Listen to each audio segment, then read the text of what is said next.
Alright, someone wanted to know more about this because they said that they thought it looked very interesting. It basically consists of 6 of these pieces mounted on a copper pipe. So what I did was stick all 6 of them on the piece of copper pipe, and I also bonded them all together with a piece of copper wire to make certain that they were all grounded properly. So let's take a closer look at it. Your coax connector just screws right onto it, and the center copper conductor goes in the middle, and there you can see the hole. And over here you have this space where there's a screw, and it's for the ground wire, and the ground wire goes outside and goes to your 8-foot long ground rod that's pounded into the ground. And in the electrical code it also says you have to connect all your ground rods to the water and gas lines of the house as well as the electrical system. Right here on my pole I have a little example of how coax would be grounded outdoors. You want to keep this ground wire out of the house to keep all the lightning and anything dangerous outside. What I mean by that is this wire gets connected to the ground rods outside of the house. So let's take a closer look at a standard piece of coax. You got your sheath,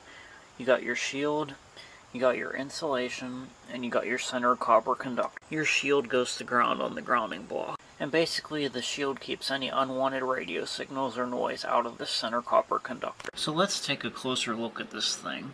I have a 200-foot loop antenna that's in my basement connected to these two, and I have a 500-foot loop antenna that's outside connected to these two.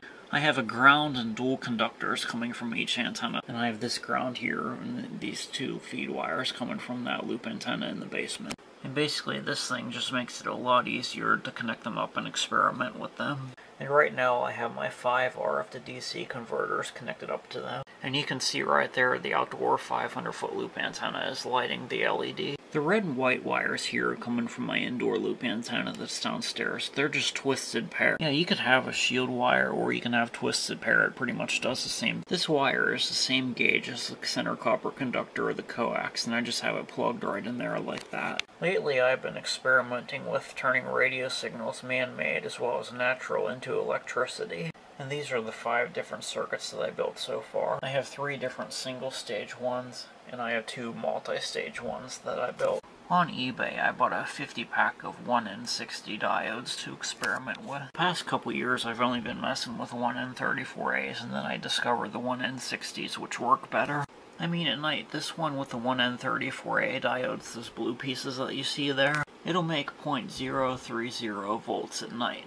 But this one right here will make as much as 1.8 volts at night, and it has the 1N60 diodes. Those circuits just simply consist of an antenna, a whole bunch of capacitors, diodes, and a ground connection. The ground can either go here or here, right there in the middle.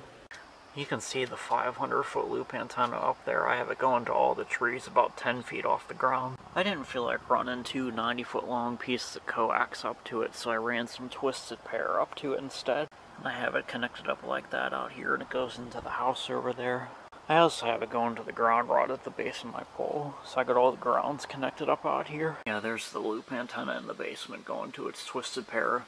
And over here I have it going down to the water lines of the house and the gas line as well. Now they're calling for storms later, so I'm going to have to disconnect all this stuff out here. I just coil up that twisted pair and set it up there by the antenna, and I just leave the antenna up there like that. Since I moved in here, there's been 2 trees up there that got hit by lightning, and that's not too far from my antenna, but I figure if it gets hit by lightning, it's not going to do much since it's way up there out of the way. I always use these twist-on connectors. They're threaded.